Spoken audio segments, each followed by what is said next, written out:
Hello? Yeah, it is. Good afternoon to everybody. So we were still waiting a bit for people coming back from lunch. We know it's a challenge to have this slot, but we're happy to see you here. And in case you came a little bit later, you will not miss the video. We will come back to it again. So today is the plenary event on innovative space solutions for search and rescue and life-saving applications. So when I look through the whole conference here, this theme looks a bit special, I must say, because when we talk about space systems, we think really about space exploration, launcher systems, communication systems, Earth observation systems, and also navigation systems. Myself, I work in the navigation world. My name is Jörg Hahn from the European Space Agency.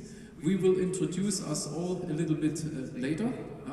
And before we start with this introduction of the panelists we have today, again, just a couple of words about this plenary event. So, as I said, the theme is search and rescue today. And when I visited other stands, I know there is a big hype for exploration, people going on the moon, all of this is all very fascinating. Today we will zoom a bit in a different kind of satellite systems which are made or used to save lives. And this is an important aspect on the Earth. And with this panel today we want to give you some insight in the existing systems, but also the topics which are of interest for discussion, which is innovation for the sake of human mankind and to save lives. A debate on the private and public sector investments, the stakeholders you have. We will also introduce you the systems to get a glance from. We will talk about international cooperation, which is super important in this kind of domain, and also interoperability aspects. Last but not least, just by chance, we were organizing this panel, and it was, believe me, not easy to get speakers with the pandemic situation in the world, to get speakers live here. We have also one expert talk from the Earth observation world. So we will find probably synergies through the debate, how search and rescue systems can benefit also from the usage of data from the Earth observation domain. The key word here is situational awareness in real time. Last but not least, since this is an astronautical conference, all what we are doing today, also in this domain, top priority, save lives on the Earth. But we have to think further. When we go to the Moon, to the Mars, also such systems to save life of astronauts will have to be ported also into the space domain. So these concepts we are developing today, they will be of utmost use also for the future in space exploration. And we will also message to you that the design, the thinking, the design of that has already started. So before we go now into the details of our discussion, let's repeat again the video because people are still joining, and then we will introduce the panel. Thank you. So the video please again.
So, thank you for your attention.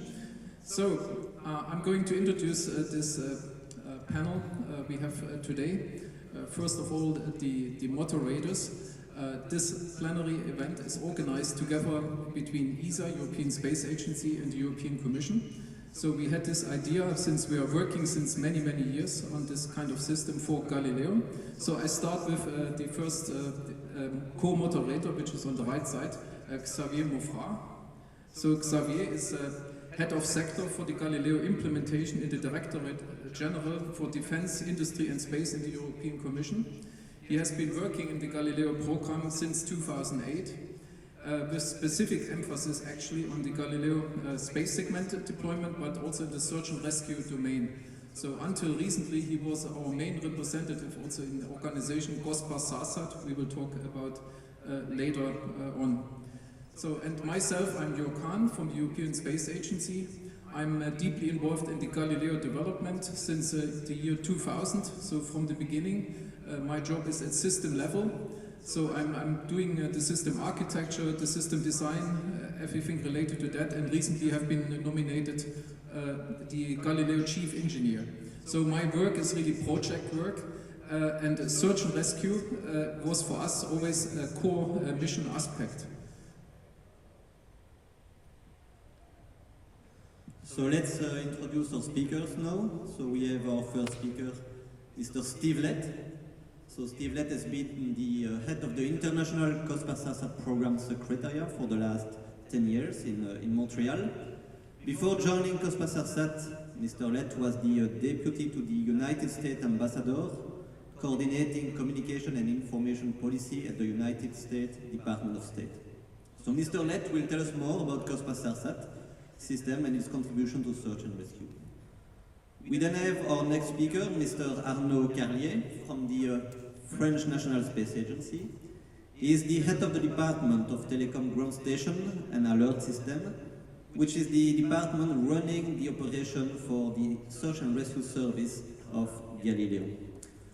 Before that, Mr. Carlier has been also in Chile. He was the head of the engineering department for the Very Large Telescope. He has been tracking almost everything that could be tracked in space, and he will certainly tell us more on the tracking of search and rescue signals through the Galileo satellite. We have then our first remote speaker, who unfortunately could not join for COVID restriction reason, is James Kilfeather from Globalstar. So James is the Vice President of Emerging Technologies, and he will present us the spot system of Globalstar. So, and then I go with the next line of participants. We have Paul Verhoef sitting in the middle of us here. Paul Verhoef is the Director of Navigation in the European Space Agency. And Paul is part of the Galileo program in particular since the beginning as well, since 2000. But previously also Paul worked for the United Nations, he worked for Eutelsat.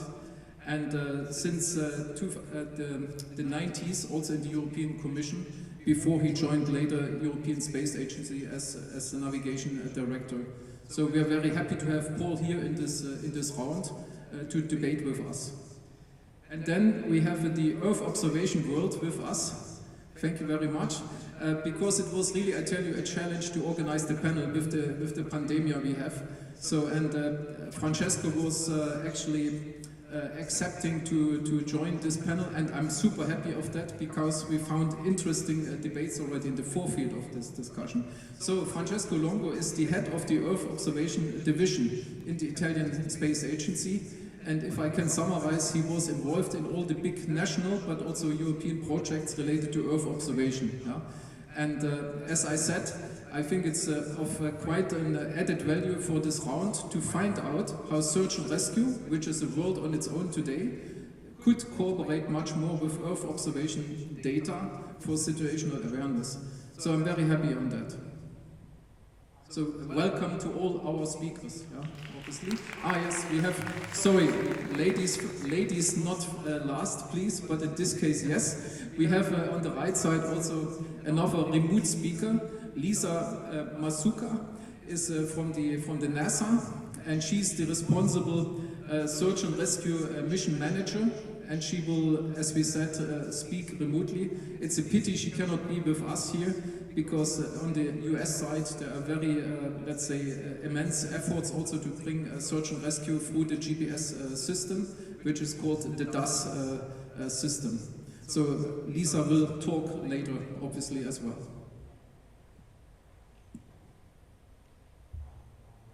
Okay, so before we move to the first presentation of our first speakers, let me recall you the topics that we will address through this presentation. So we will obviously go through a first review of the landscape of systems providing search and rescue and life-saving application, being either private or public systems. And we will have quite a debate on the dilemma between public versus private and see whether there is a complementarity which is possible between those two kind of systems. The role of international cooperation, as already mentioned by Jörg before, is quite important. We are looking at global scale search and rescue and life-saving applications, so international cooperation is a key element, and we have one of our speakers that will specifically address this point in this presentation. And finally, we will have a look to the future of those systems and eventually the challenge that could be created by the global climate change. So without waiting, I will give the floor to our first speaker, Mr. Steve Lett. Thank you.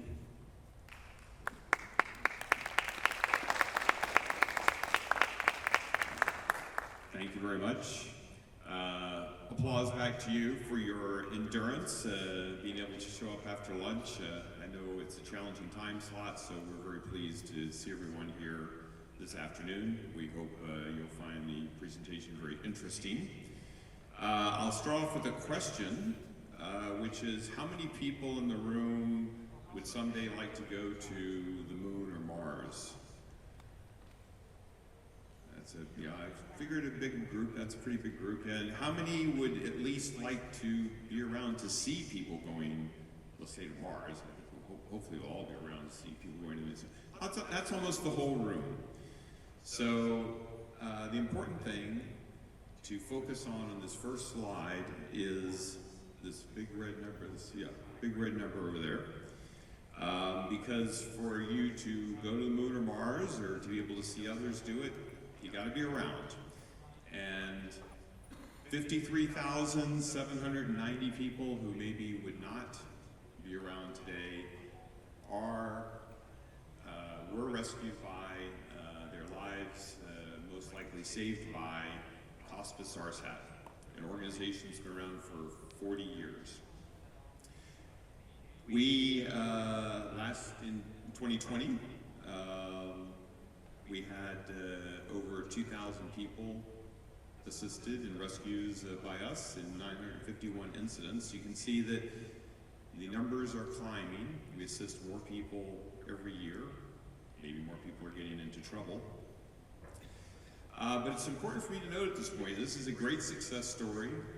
On average, more than 1,000 people saved a year. I am here to sell you nothing. I do not sell beacons. I do not sell any service. People who need distress beacons, which can be detected by satellites, can get them from any of dozens of private vendors to sell them competitively. And as far as the service is concerned, the service is provided through the generosity of 45 governments and the European Commission. And I'll get a little bit more into that. But if you want to have the best life insurance you can have, a beacon that maybe is as small as this little handheld remote for the slides, it's a one-time charge, no service fees. The battery has a shelf life of 5 to 10 years. You take it with you when you go on an adventure, and that can be your best life insurance to possibly be the next person that's saved by CosmoSARSAT. So who are we? Think of us as United Nations, except we're not the United Nations. We are configured just like the United Nations, but we're a separate agency from the United Nations. As I mentioned, 45 cooperating countries and agencies. It was founded in the height of the Cold War, the end of the 1970s, beginning of the 1980s, when East and West were in great competitive tension, especially the US and Soviet Union. And yet somehow we got Canada, the Soviet Union, France, the United States together to combine their technologies to figure out how do you locate a distress beacon activated by an aircraft or a ship in those times. Before there was GPS, before there was global navigation satellite services, they were in their infancy, but they were military technologies. We were trying to detect civilians at risk, so we had to do reverse GPS, trilateration, using Doppler techniques. These 4 countries put their technology together, created a treaty organization, CosmoSARSAT. COSMOS, incidentally, is a Russian acronym for satellite system for detecting distress of ships, of vessels at sea. SARSAT, Search and Rescue Satellite-Aided Tracking. So that's where this slightly unusual name comes from. And of course, among the 45 countries is our host here in Dubai. The United Arab Emirates is one of the 45 participants in the CosmoSARSAT system. Who are we? We're an agency that delivers distress alerts globally to 200 countries and territories worldwide. So 45 countries cooperate to generously provide the spacecraft and the ground stations that make the system work. But we don't just serve those that have contributed. We serve everyone, from the North Pole to the South Pole, any country or territory. If we have someone that we can call to save someone in distress, we do it. 200 countries and territories. And as you can see on the graph, in the graph on the right, the number of incidents in which we save people and the number of people that we save grows every year.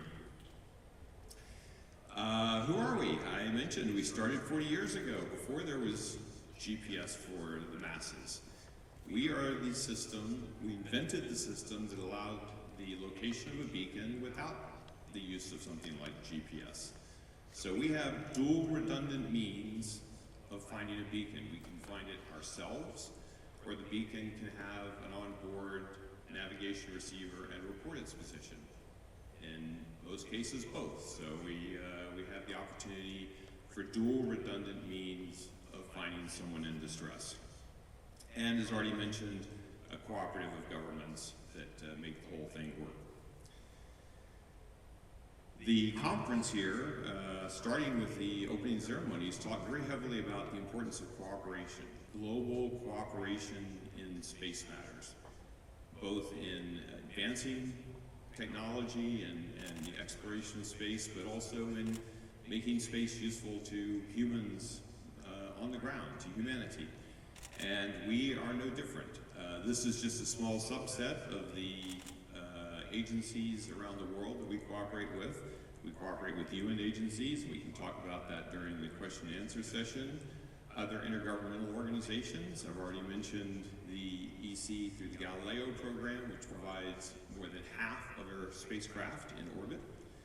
The European Organization for Meteorological Services, EUMETSAT, also provides spacecraft for us. And then, not to be forgotten, the non-governmental organizations, the private entities that do standard setting that we rely very heavily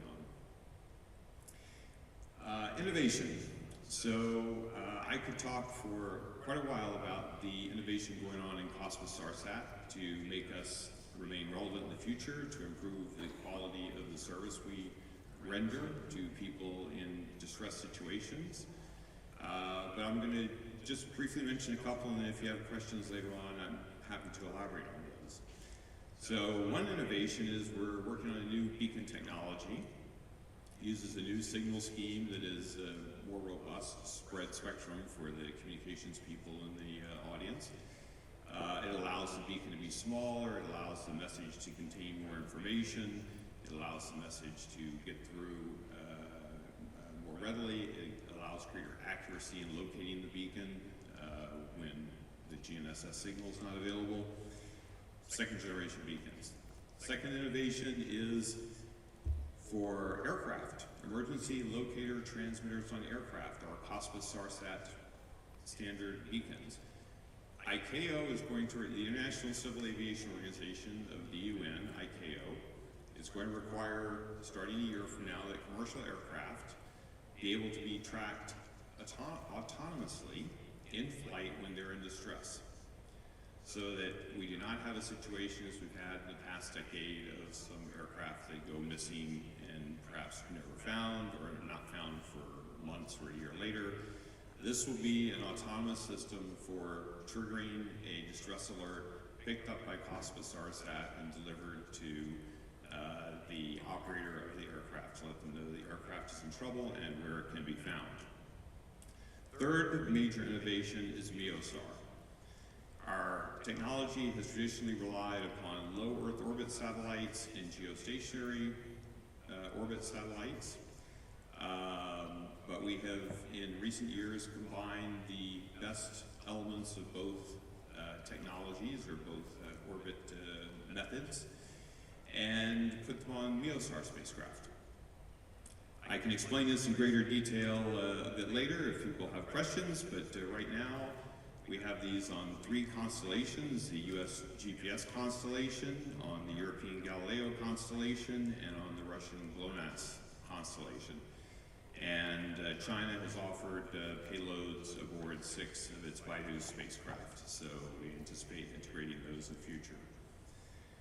We have 46 MEOSAR satellites today. That's a lot of satellites, and when you consider the size of the footprint, that means that almost any time you're seeing, you're within view of 4, 5, 8, 10 satellites, very good chance that your distress alert is going to be picked up and accurately located. We have 5 LEOSAR satellites that are still very useful for reasons I can elaborate on later if people have questions, although one of them will be taken out of service next month. And we have 9 geostationary satellites with 5 spares. And I can elaborate on this diagram later if people have questions. I mentioned that ICAO in a year is going to require this ability to track autonomously aircraft in distress. This diagram explains that in some greater detail, and I can come back to it if people have questions. But this diagram, a bit more colorful, explains theoretically somewhat simply how the system works. On the right-hand side, you have people in distress, whether it's an aircraft or a backcountry adventurer or it's a ship. The beacon signal goes up to the satellite. From the satellite, satellites again being provided by 5 governments plus the EC. Goes down to Earth stations provided by 30 governments that are participants in CosmoSARSAT, and then is relayed through mission control centers, this MCC, which is a routing system for the distress alerts to make sure they get to someone who can assist in rescue, as well as the home country of the beacon owner, so that the home government knows what's going on. This is just some pictures of some beacons on the one side, but that's a pretty old picture. A lot of those are sort of maritime beacons for large vessels and whatnot. As I say, beacons today you can carry in your pocket. They're as big as this. There are 2 beacon models that are the size of watches. So there are all sorts of options available. With that, I will turn it over to the next speaker. Hopefully I've given you an idea of what 40 years of progress has been in CosmoSARSAT. Thank you.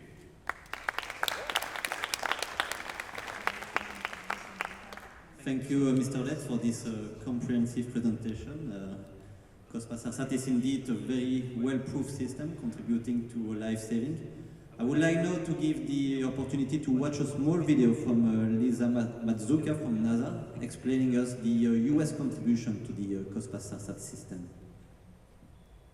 Hi everyone, I'm Lisa Mizuka, and I'm the chief of the NASA Search and Rescue Mission Office out of Goddard Space Flight Center in Maryland.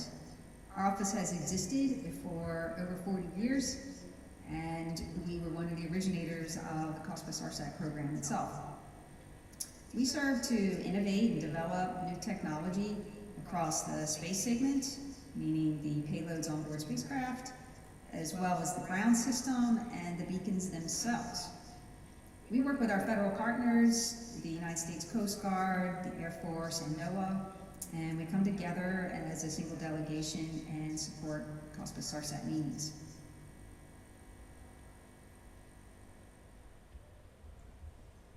So along with the US system, so the Distress Alert Satellite System, which is contributing to CosmoSARSAT, we have also a contribution from the Galileo program, so from the EU GNSS system. And I will now leave the floor to Mr. Carrier, who will explain us the contribution of Galileo to search and rescue. Thank you, Daniel. So, the European contribution to search and rescue, CosmoSARSAT, is composed in three main segments, as you can see.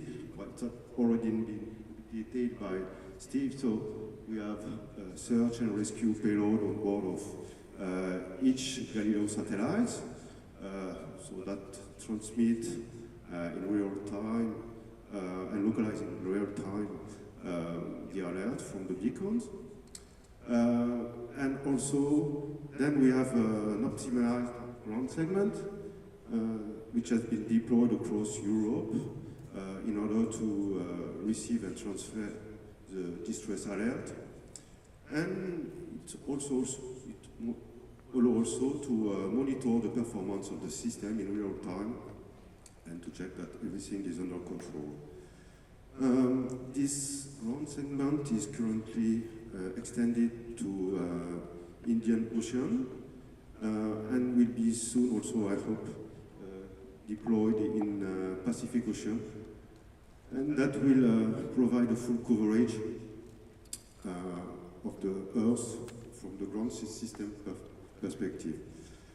Last, and this is really innovative system, the return link. This will it's in operation for 2 years now and provide to the person in emergency a confirmation that his alert has been received at the control center. So, from a technical, operational point of view, first, well, it's an important information to when you are in emergency to have the confirmation. Okay, someone knows that you are in emergency. From a technical point of view now, this is a secure gateway between Galileo World and CosmoSARSAT. And as we will see now,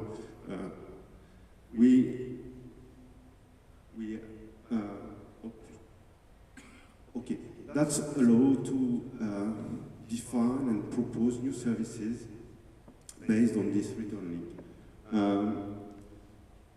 Steve has already spoke about remote beacon activation in order to lose an aircraft and to have it out of radar scope.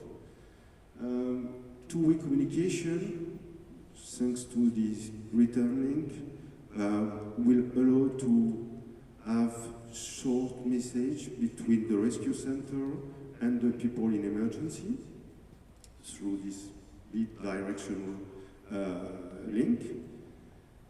I will not speak too much about distress position. So I will detail a bit more emergency warning service. So this is a new service proposed by the European Commission. So we have, in case of wildfire, tragic flooding, industrial accident, earthquake, we can imagine that all communication systems are down. And then, with this new service, the people will be informed through Galileo navigation message that in a certain perimeter, there is an hazardous situation. So this service will be available from two years from now, and it's another way to save life thanks to Galileo.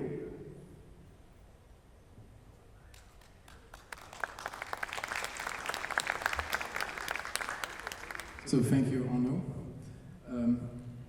Now we come with a pre-recorded message, but before we enter that, so you have heard about the public side, public infrastructures. CosmoSARSAT works a lot with many countries in the world we see, and you see major navigation constellations are contribute to this success in now and in the future. GPS, GLONASS, Galileo. And you just heard from Arno, there are also new features like return link or beacon messaging, two-way communication. So this is done by the public side, but also the private side is investing in search and rescue systems. And we will hear about it now. And we should keep in mind that the private sector, of course, always offers maybe new features faster and in a way also in a competitive way. And this is also the subject of our event here, to debate about this. So the next pre-recorded message, unfortunately James Kilfever could not be with us here today. He will basically introduce the Globalstar contribution to search and rescue. Globalstar is a private system. So we go to this video. Hi, my name is Jim Gilbert. I'm here to tell you a little bit about Globalstar and our contributions to the International Search and Rescue Services. Globalstar is a US-based company that operates a constellation of low Earth orbiting satellites, providing voice, data, emergency response services globally. As a satellite-based service, this means we cover the remote areas of the world where cellular and other terrestrial systems can't reach. And we also fill the gap where terrestrial systems go down due to disasters such as floods, earthquakes, and hurricanes. Today, we support many government and emergency response agencies around the world with our traditional voice and data products, but we also have a product suite focused on personal safety with a large and growing subscriber base.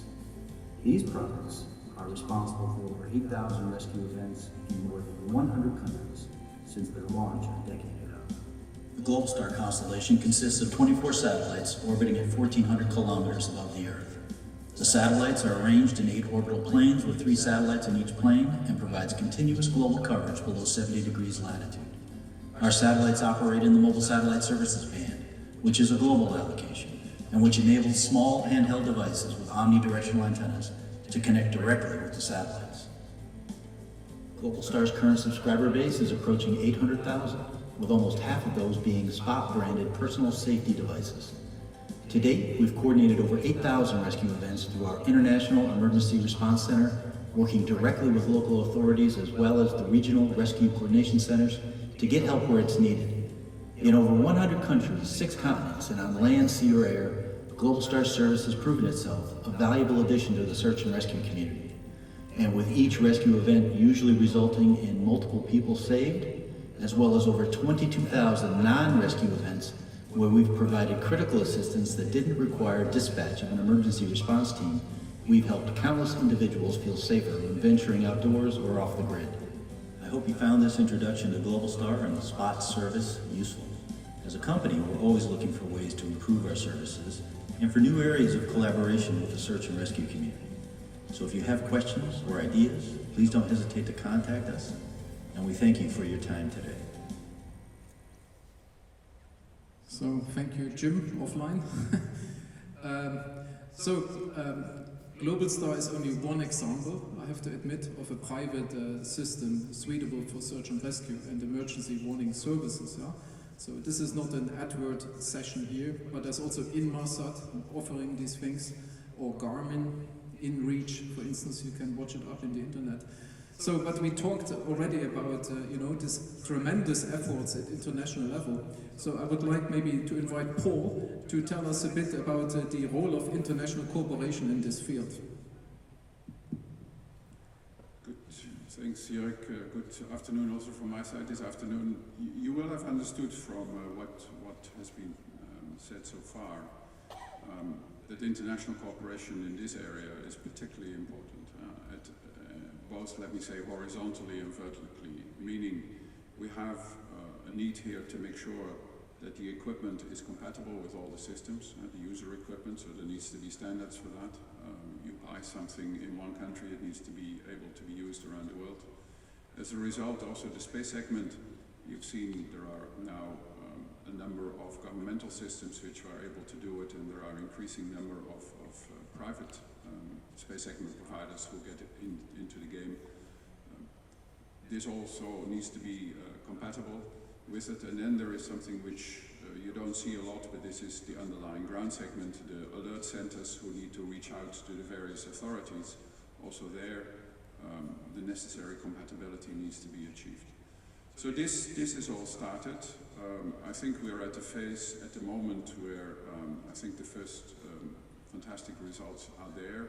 I think the technology of the last years have done a lot. Particularly the navigation satellite systems have been able to get in on this and are able to provide a seamless coverage worldwide. There are smaller, as Steve has said, there are smaller and smaller devices available, so it becomes accessible to the normal user. On top of it, as you will have seen, global warming has caused an increase in natural phenomena, whether it is flooding or fires or other events, which means that there is more and more need for search and rescue and in emergency warning services of a number of kinds.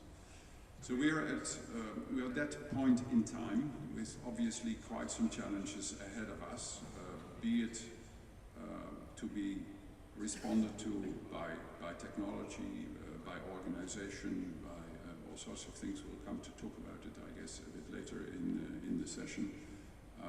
We have, I think, as those who are on the design side of this, we have all sorts of ideas of things we could do and we should do internationally with the international community in order to expand that. Certainly in the face of an strikingly increasing need. From our side, we think that the user demand on this will increase, particularly now that it is at the level of handheld devices and even watches, as Steve has said. Obviously, this brings it into the normal man on the street, if you wish the expression. And therefore, I think we're going to have to also make sure that on the infrastructure side, we are going to kit up for this, and we're able to respond to that demand. Thank you. Yeah, thank you, Paul, for this answer.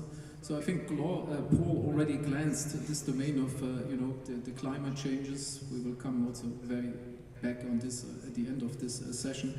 But when we prepared the session, so it looks like search and rescue, this community is a world on its own, but we have another important world which is really ramping up with tremendous speed, is the world of the Earth observation. So, and I would like maybe Francesco, like an outsider of the search and rescue world, to tell us how he thinks this world could contribute to the efforts of safety, of life-saving, search and rescue. Thank you very much. Thank you very much for this opportunity. We can start with an example of the opportunities that could give us the Earth observation. We have a scene on Japan 2011 East Japan earthquake. Somebody wrote on SOS message. You can see on the white square. Then the question is, EO Earth observation could save lives. I can say yes, it's very important because I understand that there is a problem there. But the answer is, please, do not do this if you need help. You have to use the system of search and rescue. Earth observation is an important element of our society because it could help in understanding climate change, the status of our planet. But in search and rescue, our understanding is that could complement the information in order to help the rescue teams to reach the location of the victims, to understand the status of the critical infrastructure and, for instance, the roads or the situation of the sea, the wind and the weather. In this case, in order to understand really the complementarity, the integration between Earth observation and search and rescue intended as telecommunication and navigation, we have to solve some problem. One problem is the real time, the availability of Earth observation data to the team that boots on ground, that have to work locally to help the victims. And this aspect is very important to decline in requirements. Then we can see in a future a joint effort between our disciplines.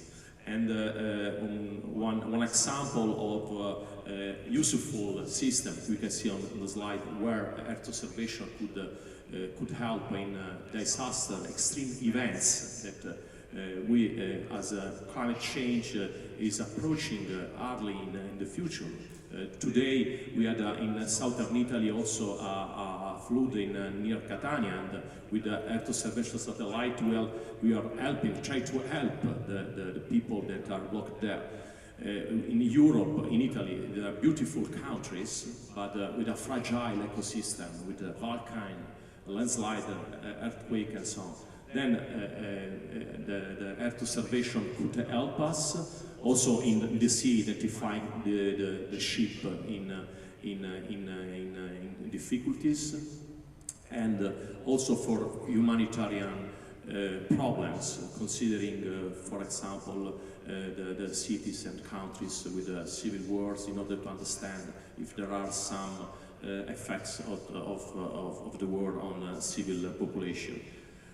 What we can do? We are working regarding the opportunity to have an early warning system on board satellites of Earth observation. The approach is that we want to try to distribute immediately, for a moment, in near real time, or in the future real time, the information acquired by satellite Earth observation. This, of course, could help the operation on ground of the rescue team.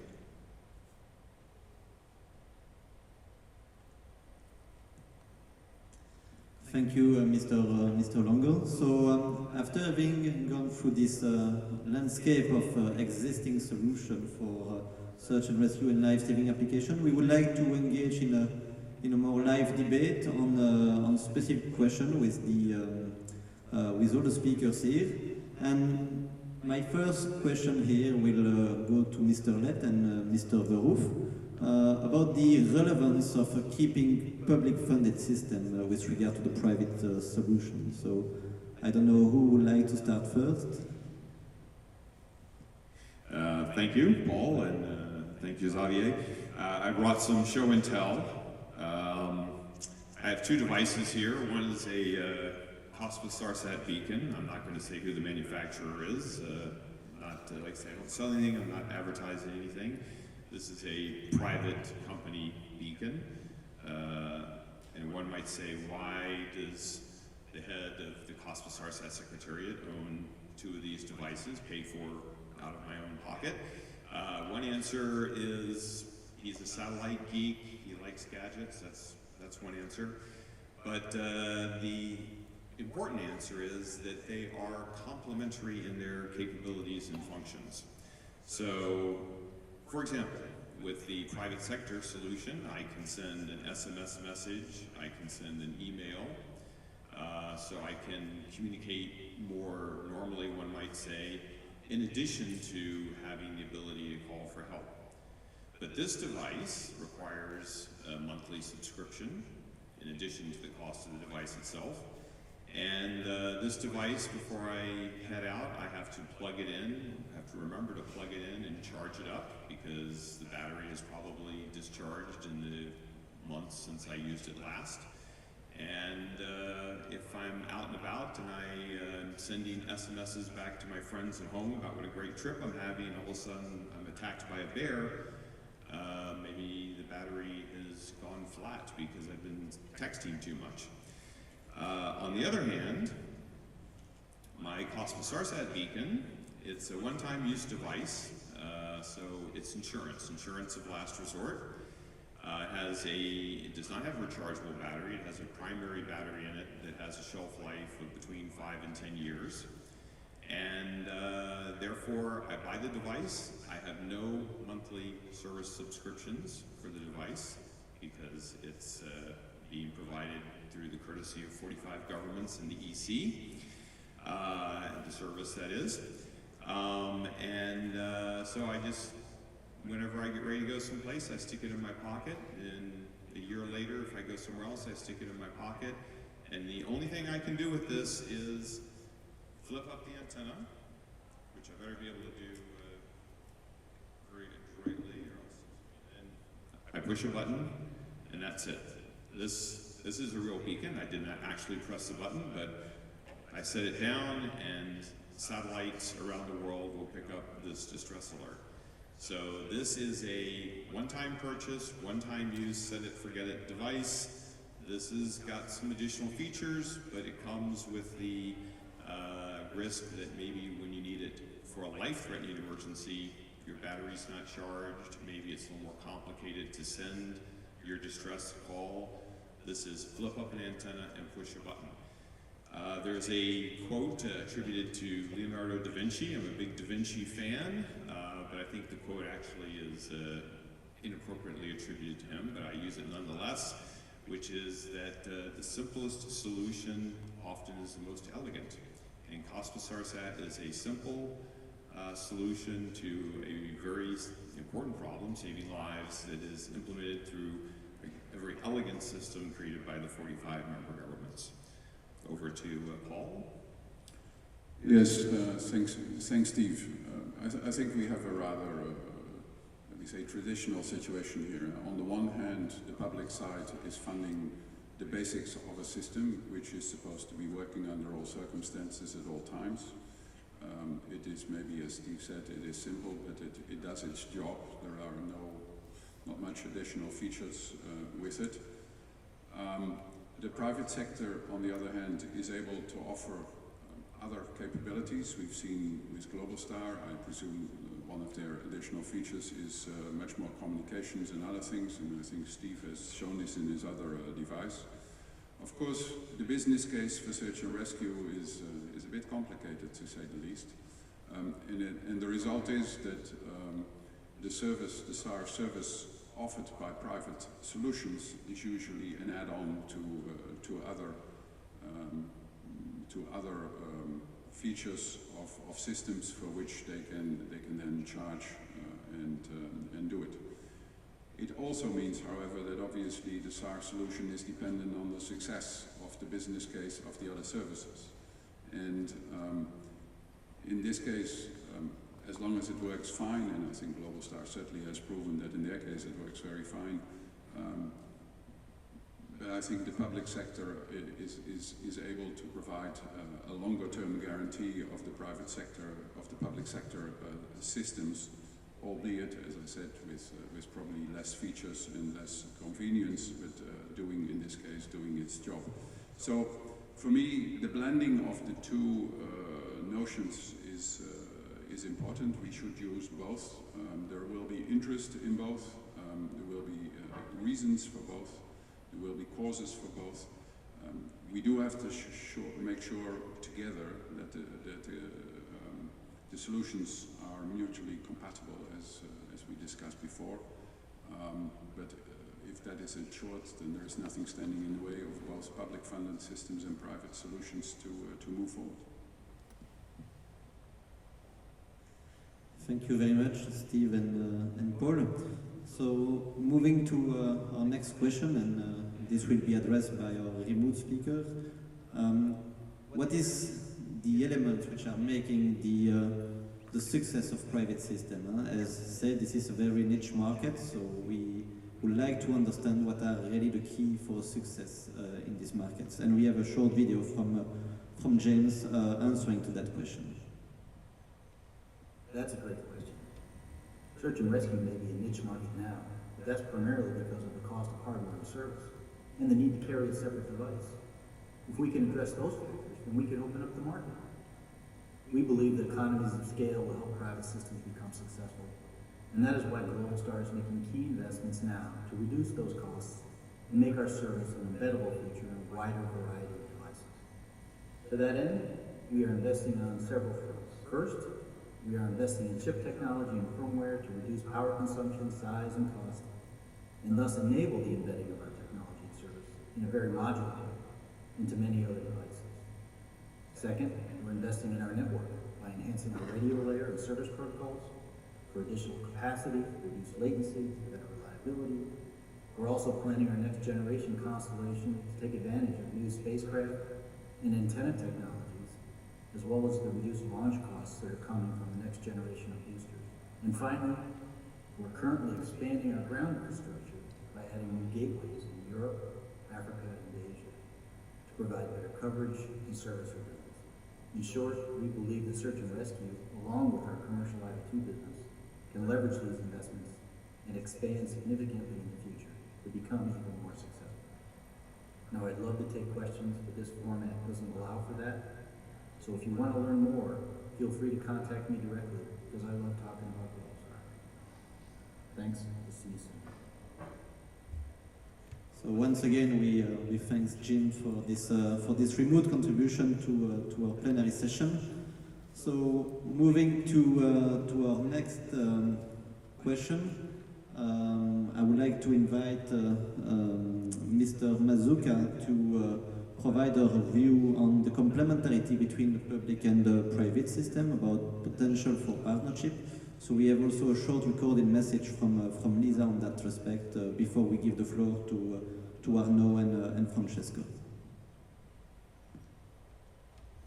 So regarding the question on how private companies can interface and be complementary to the public SAR system, and is there a place for possible partnerships?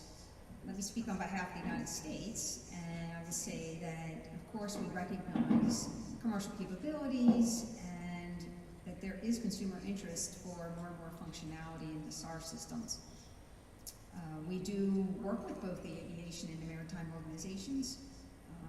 We work with RTCM and RTCA, and we are currently considering distributing any internationally recognized distress data, such as data coming from GADS or the maritime component GNSS.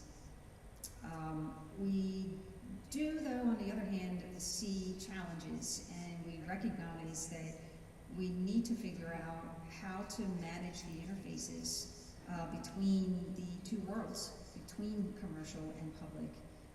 It's complicated, as they say. We've got IT security issues. We need to understand the impacts, and so we can't rush to incorporate commercial components without doing our homework per se. So thank you, Lisa, for this remote contribution to this. So Arnaud or Francesco? Yeah. Yes, as already said, you should not oppose public and private system. In emergency, public or private system does not matter. You just want to be saved. Then the picture also is not painted in black and white. For example, CosmoSARSAT relies on the commercial market for beacon supply. On the other hand, private company transfer to the civil protection the final to save the lives of the people. So and nowadays a large part of the emergency received at the rescue center are not provided by single systems, as demonstrated by Steve. So, but then to go further and to address the complexity already said, I think there are a lot of work to be done on standardization in order to facilitate interoperability, exchange of information, authentication. It's a new field, and we need, said by Paul, cooperation in that field from public actors such as CosmoSARSAT, Rescue Center, but also private companies. So we also need this work for emergency warning service to have predefined message. So let's work on standardization.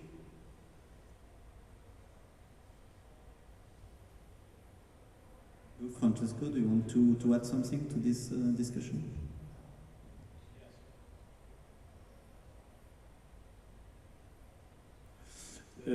Yes, I can consider the experience in Earth observation. It is very useful for. We have a long story of public-private partnership in Earth observation, starting from the 80s, considering also anchor tenancy from some intelligence agencies. The model to share between the institutional part that in a sense have to guarantee the sovereignty on the data and on the infrastructure, modulated with a new model business with a request of services instead of building satellites, is working very well. We have in Italy our constellation that is dual. We have military parts and civilian parts, and the civilian parts is institutional and commercial. And I see that the commercial part could give us competitiveness and new services that, in case only the institutional part that is important to guarantee the infrastructure, could give us a value-added services and products. In a recent period at the EU level, at the Commission, we are thinking, considering in the Copernicus, totally institutional components, the best-in-class Earth observation constellation in the world, to be complemented using not only member states of the constellation Earth observation infrastructure, but also searching for new space actors that contribute to this constellation, to the Copernicus, through services not covered for the moment from the Copernicus. For instance, a very high resolution optical case, and this is very important because the new space that are the entrepreneur that are beneficial effect from the joining information technology and Earth observation. We think that could consider the base for future services of Earth observation. Then I think also in search and rescue, the presence of the private component could give the right boost to increase the level of the services.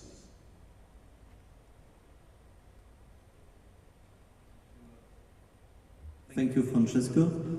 So we continue with our question. So we have the next question. It is a bit more technical, but we thought it is important maybe to zoom into that. Traditionally, the search and rescue world has started to use Doppler measurements, basically. A beacon broadcasts a distress alert. Yeah? It's received by a ground segment, and the basic keywords behind the approach is Doppler measurements, but triangulation and processing on the ground. Now, with the availability of GNSS constellations, we named them GPS, GLONASS, Galileo, and others, you have better possibilities to have already in the beacon a position which you can message already towards the satellite. So we wanted to explore a bit with the experts where they see the pros and cons, but also the future. Do we drop Doppler measurements, and why is it still needed in the future? And I think we give first the word to NASA, to Lisa, to reply on that, and then I think Steve Lett will complement from his side, his viewpoint. So my thoughts on a change of mind frame from using public systems to GNSS instead for primary means of localization and transmission. So we know CosmoSARSAT, again, has existed for over 40 years. Has a proven record of using its 406 megahertz independent location method that provides 99.9% reliability. It's very, very high bar to meet. And from the data that my team has looked at so far, we are seeing that GNSS transmissions within the beacon as well, that only about a third of those transmissions that we know we have a 406 computed location, we only see a third of locations coming from the encoded position itself.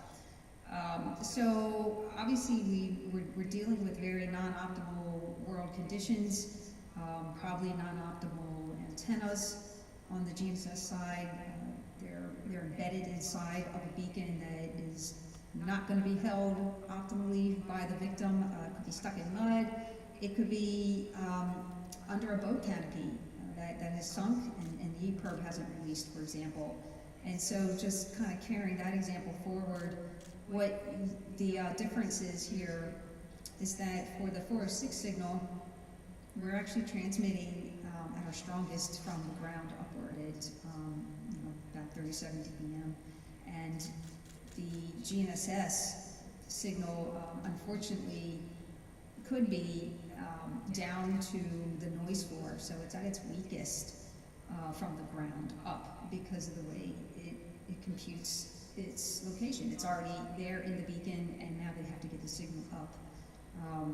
So I'm still not seeing where GNSS could be able to meet the very high performance and requirement specifications of the SAR forces, because that is where these mandates are coming from. It's not from the CosmoSARSAT program, it's from the SAR forces, and so I think there probably just needs to be a little bit more reliability entered into the system on the GNSS side before we can really consider this to become a primary means. So thank you for that. Steve, you want to compliment in short? Yes, thank you.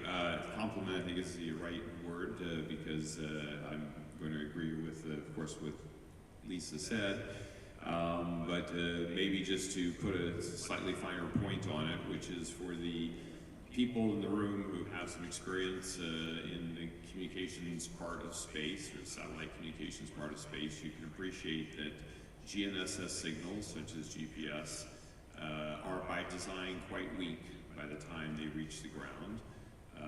It's a certain miracle in the receivers we have in our cars that they're able to detect and successfully decode those very weak signals. But the problem is that a GNSS receiver, like a GPS receiver, it works really, really well right up to the moment that it doesn't work at all. And so in the commercial devices, they all rely primarily on a GNSS receiver.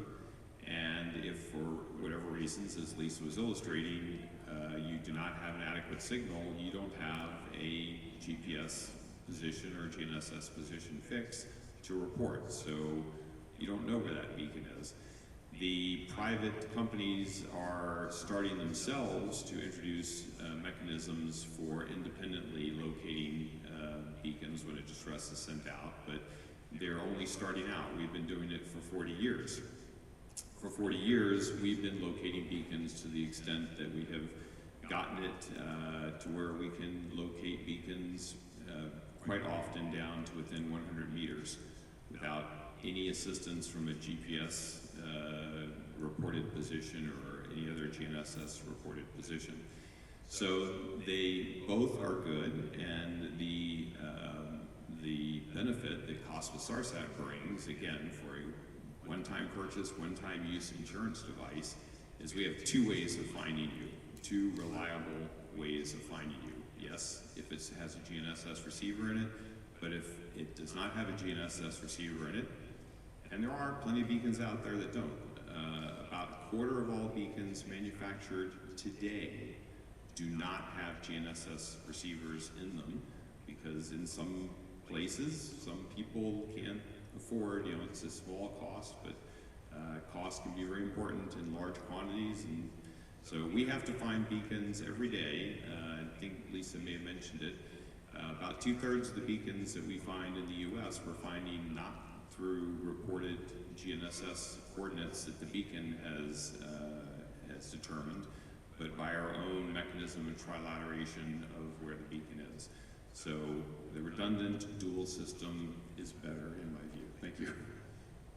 I tend to strongly agree from my point of view. I would like to continue. We also have to wrap up. We appreciate staying with us. We started a bit late, so we will recover a bit. So when we look at all these systems, and we see also demand in the community for asking for new services, I think we should debate a little bit what do we do next on this system? Where do we innovate? What is our vision on that?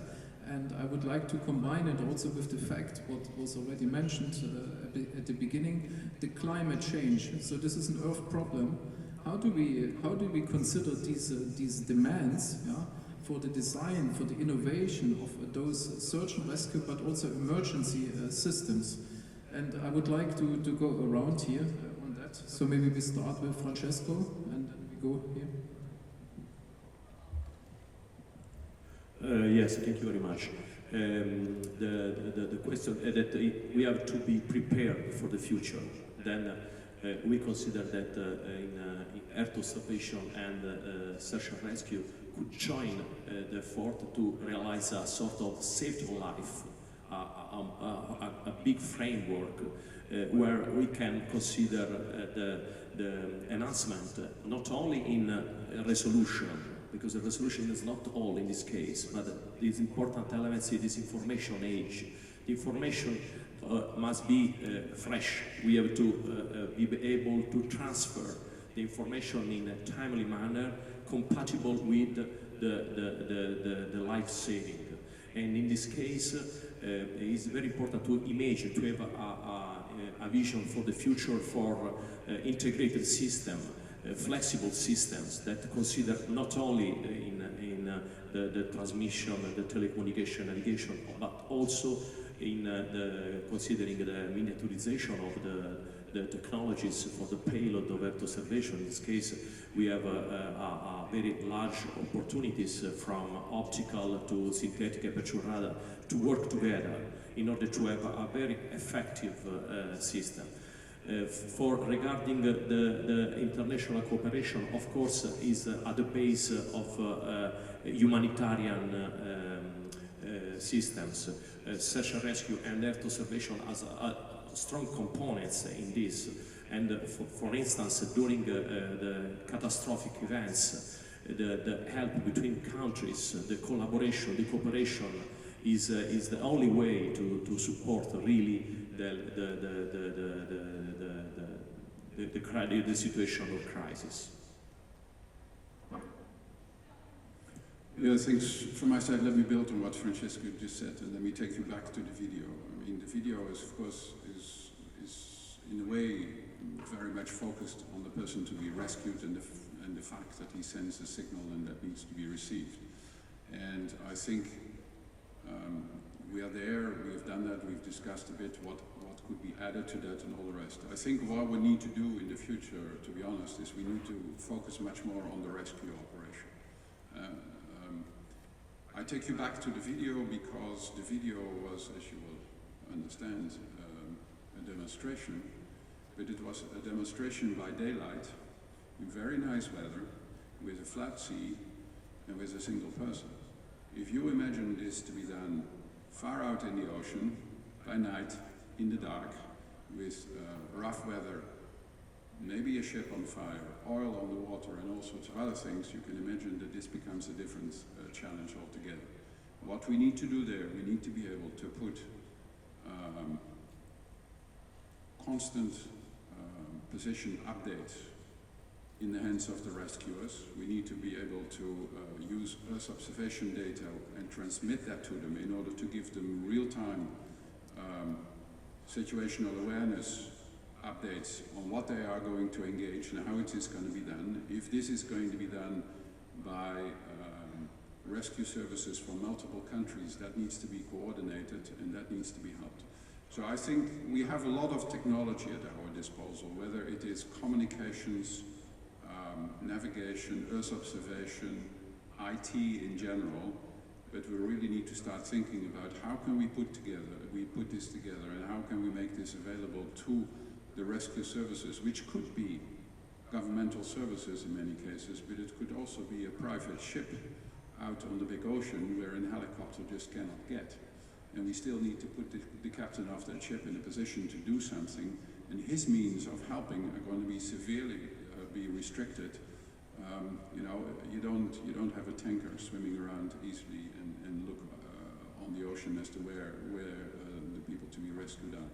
And so I think for me this is the next phase, that we look into that in detail and we look at all the abilities of the technology and put at the disposal of the rescue side scenarios together with them, operational scenarios of what we could actually do to help them and make this more efficient.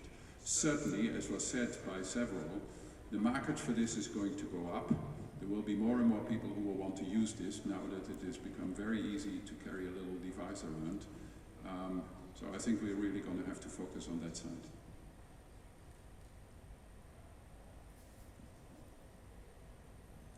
Well, very briefly, I already talked about emergency warning service, but we could also imagine to provide through this infrastructure prior notice to people, especially in remote area.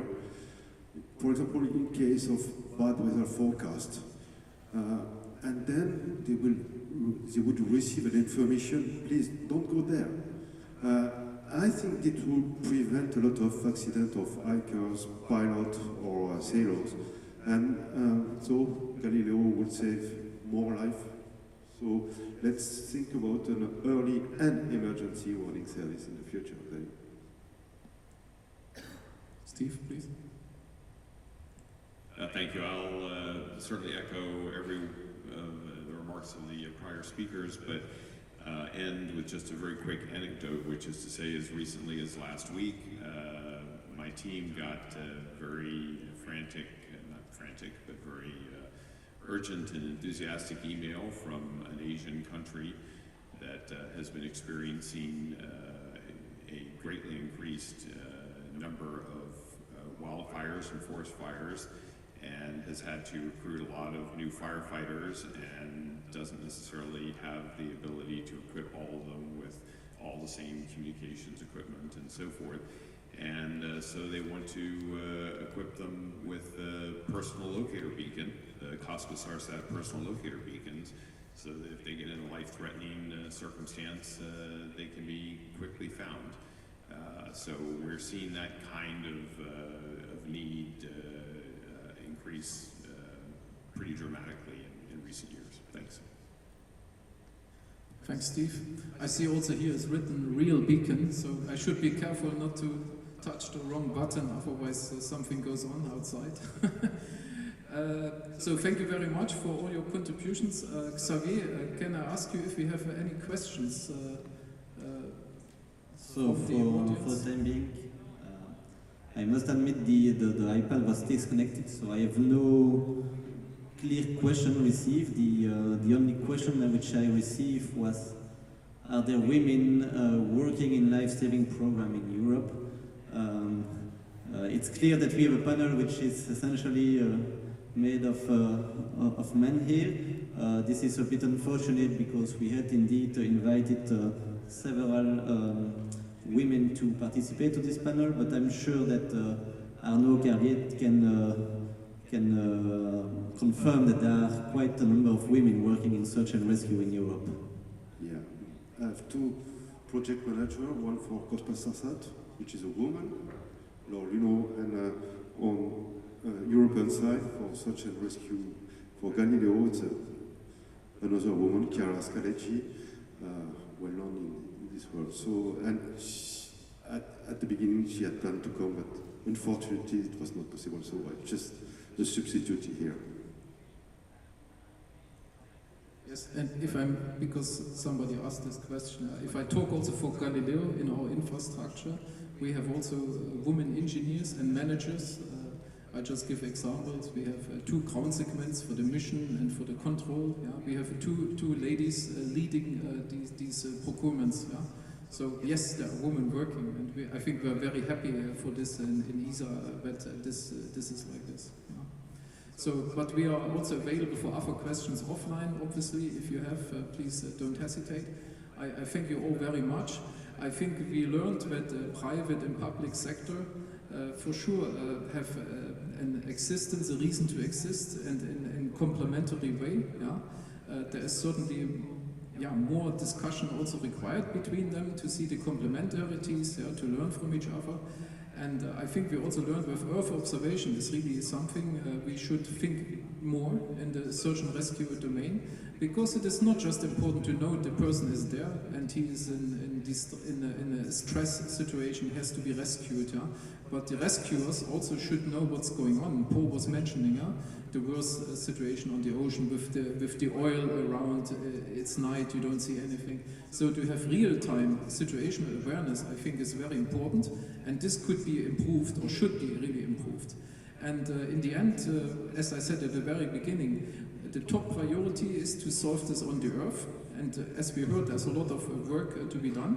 But in the future, it will also help us to go to space with similar experiences, with similar systems, which we're already considering today and actually designing today, to help also astronauts, cosmonauts, and how we ever call them in the future, to be on these planets, Moon and Mars and so on. Because today we track each individual very carefully, clear, but there will be a time where the machine goes, when we have the launcher business under control, reusable rockets and all of this, when people go quite like normal there, and there will be many people on the moon, for instance, hundreds of, and then it will be important to have such systems also in place to rescue the life. So this is maybe the very long vision from all of us.